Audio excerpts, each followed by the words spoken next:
pour ce merveilleux dimanche et pour le temps que nous passons ici dans ta présence. Je prie que ta parole soit une épée à double tranchant. Je prie que ta parole soit comme un marteau qui brise le roc. Je prie que ta parole soit comme un feu qui consume le chaume et la paille dans nos vies. Je prie que ta parole soit comme une eau rafraîchissante. Je prie que ta parole soit comme un vent, une tempête. Alléluia. Seigneur, pour ôter tout ce qui n'est pas de toi. Béni, tu as dit, celui qui vient au nom du Seigneur. Et c'est au nom de Jésus que je me tiens pour parler de ta part encore ce matin. Dis à ton voisin, tu es béni au nom de Jésus. Dis à ton voisin, Dieu te cherche, mon frère. Ne t'entends pas, Dieu te cherche, ma soeur. Praise the living God. Alléluia. Amen. Le thème, au nom de Jésus-Christ. Amen. Alors, de tous les temps, dans toutes les époques, Dieu a toujours cherché à travailler avec les hommes.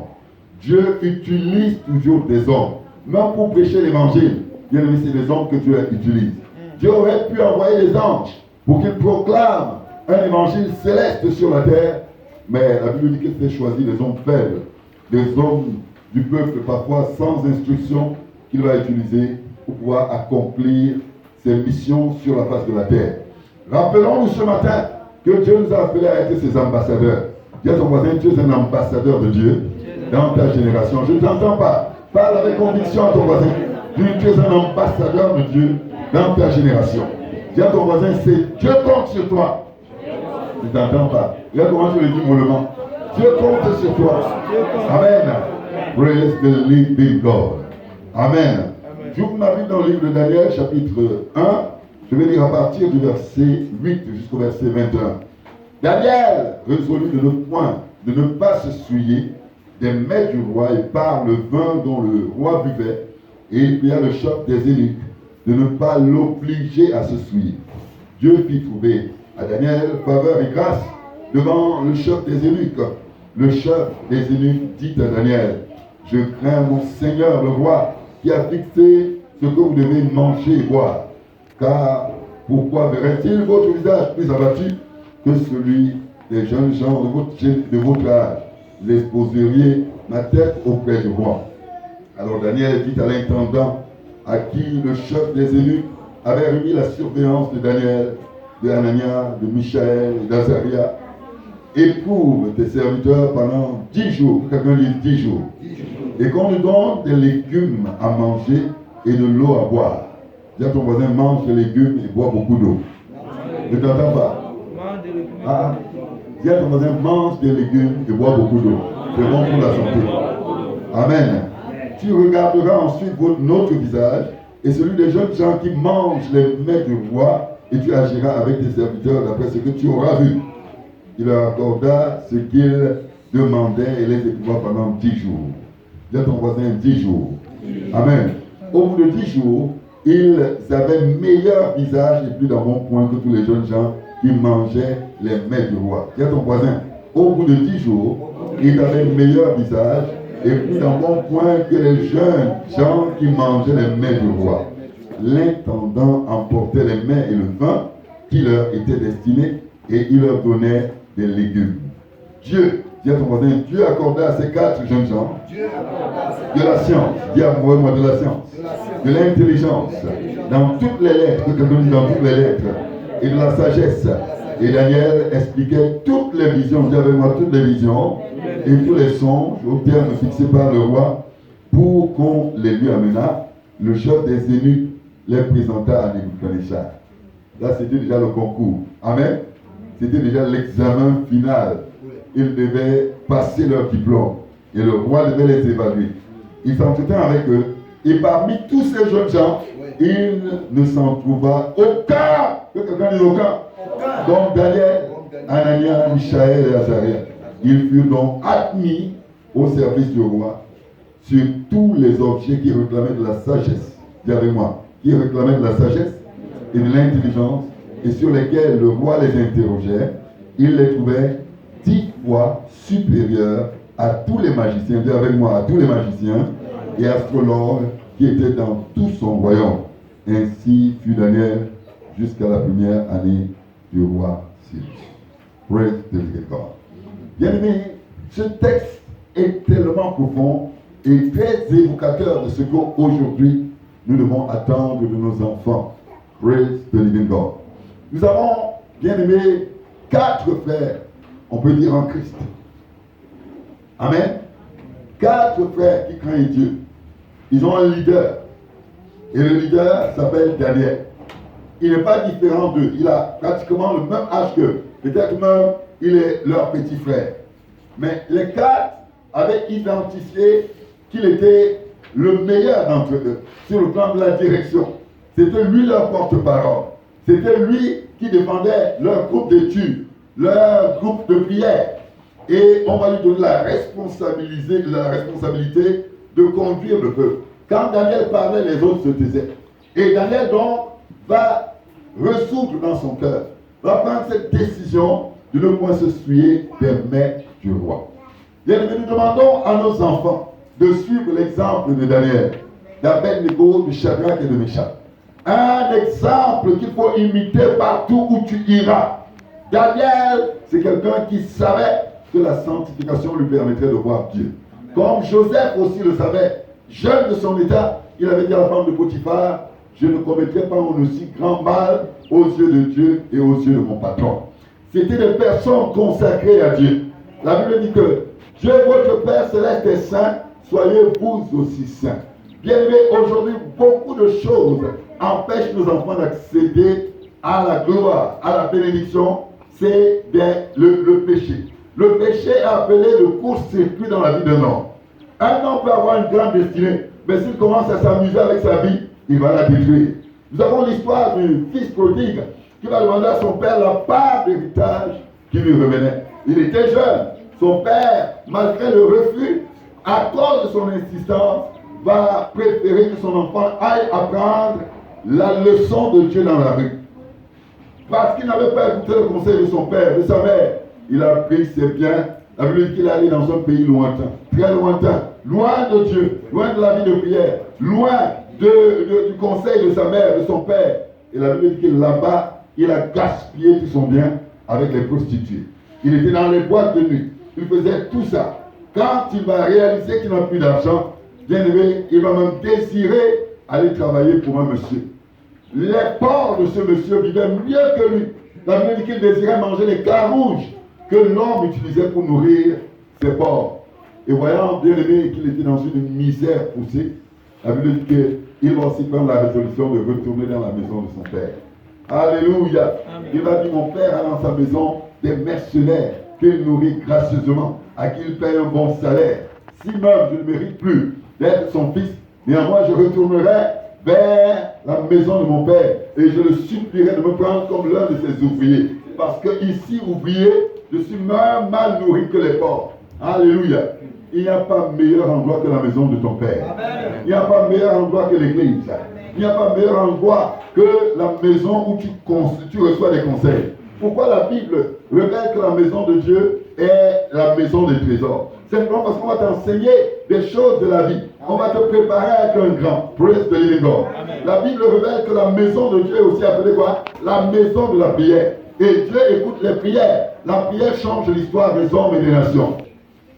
Et comme ils cherchaient Dieu, ils se sont éloignés du mal. La Bible dit que quiconque invoque le nom du Seigneur, qu'il fasse quoi? Qu'il s'éloigne du péché. Praise the living God. Et donc Daniel vivait cette vie attachée à Dieu et il a constitué un groupe d'études.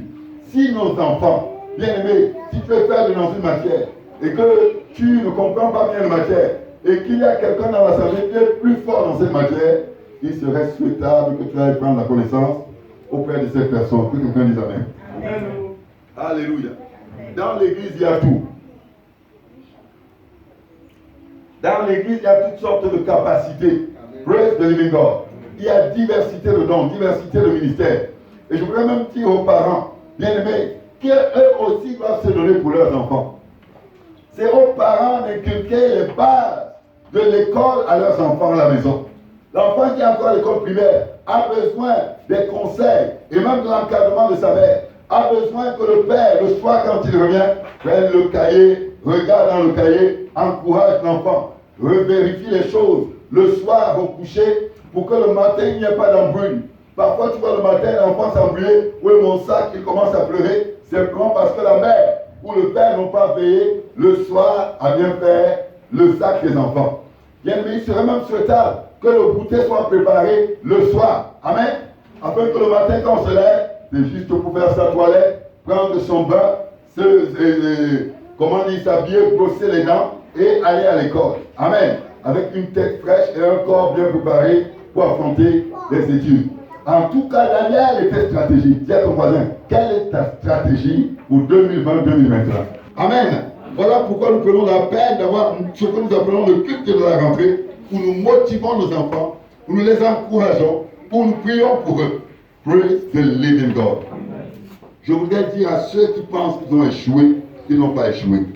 Est-ce que tu m'écoutes bien? Amen. Parfois, l'échec peut sembler une tragédie. Mais je vous assure, parfois, l'échec qui semble être une tragédie est un moyen de Dieu pour te préparer à mieux faire les choses. Que quelqu'un dise Amen. Que quelqu'un dise Amen. Quelqu'un qui n'a jamais échoué dans sa vie, c'est quelqu'un qui aura des problèmes dans son avenir. Vous comprenez? Amen. La première année, quand j'ai envoyé, et après, on a dit quoi là? Le refus. Quand j'ai reçu le refus, moi je ne connaissais même pas de quoi il était question. Le refus là, je ne savais pas que c'était, et il n'a pas reçu ou pas. Et puis, je l'ai appelé dans la chambre. On était assis pratiquement à même le sol, nous deux, et je lui ai dit, mon fils, tu n'as pas eu le baccalauréat. Israël était terrassé. Je l'ai tenu par les mains, je lui ai dit, mon fils, tu demeures toujours mon fils, avec ou sans baccalauréat, je t'aime. Amen. Amen. Il fallait que je lui dise ces paroles, parce qu'on attendait beaucoup de lui. Il est l'aîné de la famille, c'était un challenge, et il était brillant à l'école. Au point, on lui a donné même une bourse pour aller composer Polytech. Amen. Bien aimé, vous comprenez que aujourd'hui, avec le recul, je comprends pourquoi Dieu a permis qu'Israël échoue. Je crois qu'il était un peu mal préparé pour affronter le supérieur. Amen. Et que s'il était parti à cette époque-là, comme il y avait des portes qui s'ouvraient pour lui-même à l'étranger, est-ce que je n'aurais pas paniqué parce que c'est l'année où il y a eu le Covid-19, où tous les parents qui avaient leurs enfants en Europe ont paniqué dans leur cœur, n'est-ce pas? Donc, bien aimé, l'échec n'est pas un échec quand tu as Dieu. La Bible dit quoi? Tout concourt au bien de ceux qui aiment Dieu et de ceux 10 fois avant de l'obtenir. Mais je vous assure, on ne réussit pas qu'avec les diplômes. Il y a des gens qui n'ont même pas eu de diplôme, qui sont passés par une école, ils ont fini sans diplôme, mais ils sont les meilleurs techniciens de ce domaine. Praise the living God. Parce qu'à certains moments, ce n'est pas le diplôme, surtout dans certaines cultures anglo-saxonnes. Ce qu'on veut voir, c'est ton rendement. Est-ce que tu sais faire telle chose? Amen. Mais il est important d'obtenir le diplôme. Tu as compris, le diplôme compte aujourd'hui. Je ne t'entends pas. Est-ce que Daniel a eu son diplôme? Daniel a eu son diplôme? Oui. Mais quand on a fait l'examen, on les a même amenés devant le roi. La Bible dit qu'il les a interrogés dans tout. Il les a interrogés en mathématiques. Les gars étaient calés. Il les a interrogés en physique. Les gars étaient supérieurs au-dessus de la moyenne. On les a interrogés même dans les langues qu'ils venaient d'apprendre. C'est-à-dire la langue chaldéenne, le babylonien. Parce qu'ils venaient d'arriver à Babylone. Ils étaient supérieurs aux Babyloniens même. Ils écrivaient mieux la langue, l'allemand, l'anglais, la littérature. La Bible dit que dans toutes les lettres, ils étaient calés. Le roi était époustouflé. Et vous voyez, à cause de leur qualification, on les a établis au-dessus de tous les magiciens, au-dessus de tous les astrologues, au-dessus de toutes ces choses. Bien aimé, si tu as Dieu, tu as la science de tous les mystères. Amen. Je ne t'entends pas. Amen. Je ne t'entends pas. Tu es plus riche qu'un diplômé du monde. Amen. Amen. Est-ce que tu sais que tu as le diplôme des diplômes? Tu as le diplôme qui te qualifie à entrer au ciel. Amen. Je ne t'entends pas. Ton ami est tu n'es pas content d'aller au ciel? Amen. On te laisse sur la terre? Amen. Bien aimé, Daniel avait mis sur pied une stratégie. Dieu peut te donner l'intelligence, mais quelle est la stratégie que tu mets sur pied? Dieu peut te donner un don, un talent. Comment est-ce que tu travailles ton talent, ton don pour être encore plus excellent? Dieu peut te donner des capacités en littérature. Comment est-ce que tu étudies? Est-ce que tu as un dictionnaire à la maison? Est-ce que tu as un dictionnaire dans ton téléphone? Est-ce que tu as la capacité, bien aimé, d'apprendre l'anglais, les autres langues? Aujourd'hui, bien aimé, un homme qui ne connaît qu'une seule langue est un analphabète. Vous voyez que tu allais dire Amen. Ou bien tu es dans la catégorie de ceux qui connaissent qu'une seule langue. Il n'est pas tard d'aller à l'école. Maman Louise, tu peux encore apprendre l'anglais. Ah, c'est là. On va réveiller ça ce soir, ce matin. Amen. Il n'est pas tard d'apprendre les mathématiques, la comptabilité. Parce que je veux te confier une grande affaire. Je ne sais pas pourquoi vous êtes si timide dans cette église. Vous devenez, je ne sais pas, je refuse d'être le pasteur des gens qui n'ont pas le zèle. Parce que moi, je suis un homme zélé et enflammé. Amen. Je refuse d'avoir la qualité de ces enfants-là, qui sont tout monotones, léthargiques, qui ont le valium spirituel dans leur corps. Non, je refuse. Praise the living God. Et si vous continuez comme ça, je déménage. Je vais aux États-Unis ou en Angleterre. Vous allez voir le voirage, comme on dit. Praise the living God. Amen. Je vous assure, parfois tu as l'or à côté de toi, tu ne sais pas que tu as l'or. Mais le jour où cet or-là te quitte, c'est là où tu réalises que tu as perdu quelque chose. Attention, attention. Encourage-moi à être un bon pasteur. Encourage-moi à prêcher avec autorité, avec puissance. Encourage-moi à te dire la vérité et à t'enseigner les valeurs. Praise the living God. Amen. Daniel, un bon leader. Bien aimé, il nous faut un bon leadership pour que nos enfants deviennent les plus excellents demain. Et ça passe par l'encouragement des parents. Nous avons une responsabilité en tant que parents de bien enseigner nos enfants. Pourquoi Daniel avec Nebuchadnezzar et Méchach ont réussi? Parce que leurs parents leur avaient enseigné la parole. Dis à ton voisin, enseigne la parole à tes enfants. Inculque-leur la parole. Quelqu'un lit Deutéronome chapitre 6. Écoute Israël. Écoute Israël. L'Éternel notre Dieu est le seul éternel. Oui. Tu aimeras l'Éternel ton Dieu de tout ton cœur. De tout ton cœur. De toute ton âme. De toute ton âme. Et de toute ta force. Et de toute ta force. Et ces commandements que je te donne aujourd'hui seront dans ton cœur. Tu les inculqueras à tes enfants. Tu les inculqueras à qui? C'est ta responsabilité d'inculquer la parole à tes enfants. Amen. Ça ne sert à rien de te marier, d'avoir des enfants et que tu n'aies pas pris la résolution de leur inculquer la parole. Est-ce que tu comprends? Que les enfants que tu as là ne sont pas tes enfants. Vous croyez que tu allais dire Amen? Amen. Parce que parfois nous les parents se prennent la patrie. Mon enfant, mon enfant. Tu te vantes avec ça, comme si j'étais capable de procréer. C'est Dieu qui t'a fait grâce. Amen. Tu n'es qu'un réceptacle, un ventre qui a reçu des bébés. Et ces enfants, dans la Bible, les appelle quoi? L'héritage de l'Éternel. Quel ton voisin t'amuse-toi avec l'héritage de Dieu. Sinon, il va te gifler. Est-ce que vous comprenez? Amen. La Bible dit que la folie est attachée à l'esprit de l'enfant. Et la seule délivrance de l'enfant en ce moment-là, c'est quoi? Le fouet. Quand tu fouettes, c'est fait chaud, tu lèves. Quelqu'un qui dit que j'aime les enfants, mais les cajoles, c'est un mauvais père, c'est un méchant. Amen. Je dis bien que tu es méchant. Amen. Tu n'aimes pas ton enfant. Amen. Parce qu'il ne sera pas toujours avec toi. Quand il sera dans la société, s'il a été un enfant gâté, il va répercuter les enseignements que tu lui as donnés. Je suis rigide à ce niveau-là. Amen. Sauf si tu veux quitter l'église et tu pars. Amen. Moi, je corrige vos enfants. Amen. Vos enfants sont mes petits-fils. Vous allez me faire quoi? Amen. Je dis, vous allez me faire quoi? Amen. Vos enfants sont mes petits-fils. Si vous êtes engendrés dans la foi, et que maintenant je vois comment vous éduquez mal vos enfants, je viens corriger. Amen. Je ne suis pas comme Élie qui disait, mes enfants, ne péchez pas. Oh, vraiment, vous savez que vous êtes enfants de Dieu. Les enfants devaient coucher avec des femmes dans la chapelle. Abomination. Abomination. Sois rigide avec ton enfant. Amen. Tape s'il faut taper. Yes. Gronde s'il faut gronder. Ramène s'il faut ramener. Discipline cet enfant. Daniel avait reçu ses leçons dans la maison de son père. Voilà pourquoi quand il a été même enlevé de la maison de son père, parce qu'on les avait pris comme des esclaves. Amen. Est-ce qu'il a oublié la parole de Dieu? Il a oublié? Dis à ton voisin, écris la parole en lettres de feu dans le cœur de ton enfant. Rappelle-lui les versets bibliques. J'aime la méthode des monitrices de l'école d'imam, où les enfants viennent citer les versets bibliques. Certains grandissent avec les versets bibliques dans leur esprit, dans leurs yeux, dans leur cœur, dans leurs pensées. Et quand ils sont à l'école, ils ne peuvent agir que selon les versets bibliques qu'ils ont reçus. Amen. Amen. Amen. Il faut encourager les monitrices Parfois, il faut venir avec un cadeau à la fin de l'année comme ça. Dis, maman, pardon, tu as bien encadré nos enfants. Tu leur as enseigné la parole. Voici un pain. Amen. Vous ne savez pas ça. Amen.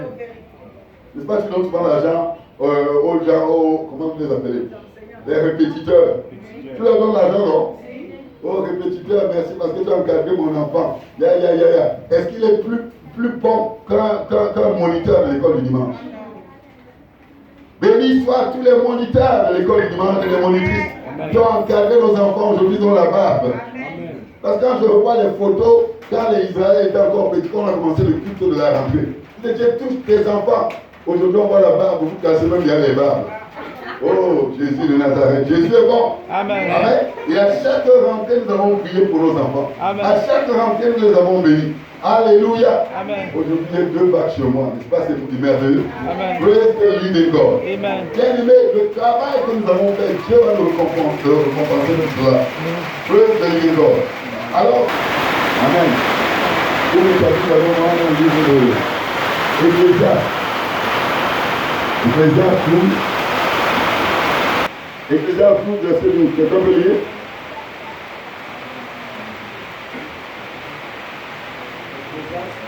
Verset 12. Reste, mon fils. Verset 12. Je te pensais de trouver. Non, tu n'es pas là. Du reste, mon et beaucoup d'études est une fatigue pour le corps. Vous lisez ça? Beaucoup d'études est quoi? Une fatigue pour le Est corps. une fatigue pour le corps. Vous n'avez jamais étudié au point où vous sentez que vous êtes fatigué physiquement? Amen. Amen. C'est pour cela que je voulais donner un conseil à partir de ce verset aux parents. Vos enfants doivent bien manger avant d'étudier. Amen. Amen. Amen. Ne dose pas le haricot à l'enfant quand il va à l'école. Ça fait dormir. Certains aliments font comment? Il doit manger ça en petite quantité. Imagine que l'enfant a beaucoup mangé le haricot ou le coquille pendant qu'il est en classe. Tu entends seulement poum, poum, poum, poum, poum. Il va disposer ses camarades avec ce que tu lui as donné comme alimentation. Et lui-même sera mal. Parce qu'à l'école primaire, vous savez, il y a de la moquerie. Ouh, et peur. Ouh. Et tu vois l'enfant revenir à la maison étant frustré. Parfois, il faut observer son enfant quand il revient de l'école. Une fois, Moses est revenu et la main était enflée. Sa maîtresse l'avait tapé. Et sa maîtresse, c'est une de mes filles que je connais, que j'ai encadrée dans la foi, une sœur en Christ. Mais sa façon de traiter mon enfant, j'ai trouvé ça pas commun. J'ai pris mon téléphone, je l'ai appelé, je l'ai blâmé. Amen. Comment tu peux taper l'enfant jusqu'à ce qu'il se passe mal de cette manière? Et ça suffit pour qu'elle change d'attitude à l'endroit de l'enfant. Une fois, nous voulions que notre fils aille à la CIL parce qu'il venait de faire la maternelle. On estimait qu'il avait le potentiel pour cela. Et les gens de l'école ont dit non, oh, il va faire les 3 années. Combien d'années? C'était 2 ans à la maternelle. 3 ans. Parce que eux, ils ne voient que les termes en termes de quoi? De leur argent. Plus il va durer dans cette école, plus nous aurons quoi? L'argent. Et je leur ai dit, rendez-moi, j'avais déjà donné l'argent. Rendez-moi ce que je vous ai donné. Je vais amener mon enfant dans une autre école. Amen. Et on l'a mis à la cible. Je vous assure qu'il a réussi à la cible. Il avait le potentiel. Il était vraiment au-dessus de ce potentiel. Il fallait juste qu'il soit encadré. Beaucoup de parents tuent l'avenir de leurs enfants parce qu'ils ne reviennent pas à la maison travailler avec les enfants dans leur cahier. Comment l'enfant présente son écriture? Un parent doit pouvoir veiller là-dessus. C'est important. C'est important. Si ton mari ne peut pas le faire, madame, fais-le. Parce qu'en réalité, c'est vous qui bénéficiez souvent de beaucoup de largesse de vos enfants que nous les pères. C'est pas vrai? Quand on veut le cahier, papa, où est le cahier? Quand on veut tel, papa, où est-elle? Mais parfois, quand l'enfant grandit, quand il a son salaire, il envoie les petits mandats à sa mère. Toi, tu n'es pas au courant. Je vous assure, j'envoie plus d'argent à ma mère qu'à mon père. Amen? Amen. Parce que même naturellement, je pense qu'elle est plus faible. Quand elle me dit, Olivier, j'ai encore besoin de 10 000, je ne peux plus dormir. Il faut que je trouve les 10 000 pour lui envoyer, même si je n'en ai pas. Amen? Amen. Parce que quand je me rappelle que cette femme m'a porté 9 mois dans le ventre, ma mère m'a tellement aimé. C'est-à-dire, Le genre que, si je me fâche, je dis que moi, je passe la nourriture, ma mère pleure. Un jour, elle a pleuré comme ça. Elle me dit, mon fils, parce que moi, j'étais le genre que tu me frustres, tu vas rester avec ta nourriture même pendant 20 ans. Ne plus manger. Et je ne mange pas ailleurs. Hein. Je maigris sous tes yeux, tu me vois maigrir. Et un jour, elle m'a dit, mon fils, pourquoi tu me fais ça? Tu crois que si je te blâme, c'est pour rien? Moi, je veux que tu sois le meilleur. Et ça m'a guéri. Plus jamais je n'ai boudé sa nourriture. Amen. Amen. Amen. Je me rappelle quand ma mère allait travailler, quand elle revenait, c'était avec beaucoup de pain pour que nous mangions. Tout ce que je demandais à ma mère, elle n'hésitait pas de me donner. Et souvent, on sortait ensemble, j'étais derrière sa petite mobilette, et j'étais derrière. Quand elle me présentait comme son fils aîné, personne n'acceptait. On dit que non, le gars là, il ne peut pas être ton fils. Hein? Parce qu'on estimait qu'elle elle devait avoir probablement 16 ou 17 ans. Amen. Sinon, je l'appelle ma grande soeur de 17 ans. Praise the living God. Et mon père, c'est mon grand frère de 22 ans. Vous comprenez? Praise the living God. Amen. Donc, c'est merveilleux que tu développes une certaine amitié avec tes enfants. Moi, mes enfants se claquent le doigt. On joue ensemble. Amen. Mais quand il faut grandir, ils savent qu'il ne faut pas passer devant papa quand il est fâché. Ils savent qu'il y a des limites. Amen. Praise the living God. Il faut utiliser le bâton et la carotte. La carotte est sucrée, mais le bâton, ça chauffe les fesses. Quelqu'un dit amen. C'est aussi la Bible. La Bible dit que trop d'études fait quoi? Fatigue le corps. Toute la semaine, donne au moins un bois de banane à ton enfant par jour. La banane est un aliment énergétique. Un enfant qui mange une banane, c'est comme s'il a mangé 5 fois. Est-ce que vous comprenez? Amen. La banane parfois ne coûte pas cher. Le régime, quand il est encore vert là, tu l'achètes, tu viens l'accrocher à la maison. Il mûrit à la maison. Amen. Chaque matin, avant d'aller à l'école, l'enfant peut prendre un doigt en dehors de son goûter. Ça va lui donner beaucoup d'énergie à l'école. Amen. Il sera fort physiquement. Son attention sera très bien, comment dire, il aura un certain éveil. Amoindrissons leur temps devant la télé. C'est vrai qu'il y a des émissions qui peuvent cultiver l'enfant. On enseigne, on fait des couleurs, on enseigne un certain nombre de choses. Mais toutes les émissions ne sont pas bonnes pour les enfants lors des études. Amen. Les études sont contraignantes. Elles demandent beaucoup de temps. Elles peuvent fatiguer le corps. Et pour cela, tu dois avoir une bonne stratégie pour manger. Regardez. Daniel avait demandé quoi? Il avait demandé quoi? Quand ils étaient devant le poulet, oh, prépare le poulet, je suis roi, je suis appelé à être. Ils ont passé leur temps à gaspiller, leur temps à manger des nourritures inutiles.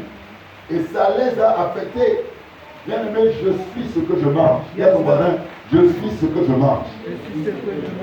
Il y a des aliments, bien aimé, qui peuvent amener quelqu'un vite dans la tombe que de le faire vivre longtemps. Praise the living God. Il faut que nos femmes vérifient comment elles font la cuisine. Trop de cubes dans la vaisselle. J'ai commencé à apprendre à cuisiner sans cube magique. Amen. Les femmes d'aujourd'hui, parfois, ne peuvent pas faire une bonne cuisine sans le cube. Tout est prévu avec cube crevette, cube poivron, cube pépé soupe, cube de lait, cube de bœuf, ou je ne sais plus quoi. Non, apprenez à cuire les aliments sans le cube. Un jour, j'ai goûté à la viande que ma grand-mère, elle a encore en vie, la mère de mon père, avait cuisiné dans une marmite, un pot, des pots en argile. Là. La viande s'est détachée comme ça. Et le goût, là, jusqu'aujourd'hui, je n'ai jamais retrouvé le goût d'une telle viande. Quand j'ai vu la viande, quand elle m'a proposé, j'ai dit la grand-mère, est-ce qu'elle me donne même quoi? Amen. Amen. Dans mon petit cœur, puisque je n'avais pas l'habitude de manger, parce que là-bas, et elle m'a incité à manger. Le jour là, quand j'ai mangé, j'ai commencé à aimer la nourriture de ma grand-mère. Amen. J'ai commencé à aimer sa nourriture. Et son style de vie, ma grand-mère, si vous la voyez, bien aimée, la mère de mon père, elle est encore solide. Elle a une vie qui est différente des autres personnes de sa génération. Quand ma grand-mère allait attraper les criquets, allait attraper les termites, les grenouilles, des choses que tu peux mépriser. Mais aujourd'hui, sur le plan scientifique, quand je vois ta façon de manger, je comprends qu'elle mange tellement bio et équilibré. Aujourd'hui encore, elle peut se prouver pour cultiver un champ. Amen. Pourquoi? Nous devons nous inspirer de telles personnes. Nous devons nous inspirer de leur style de vie. Praise the living God.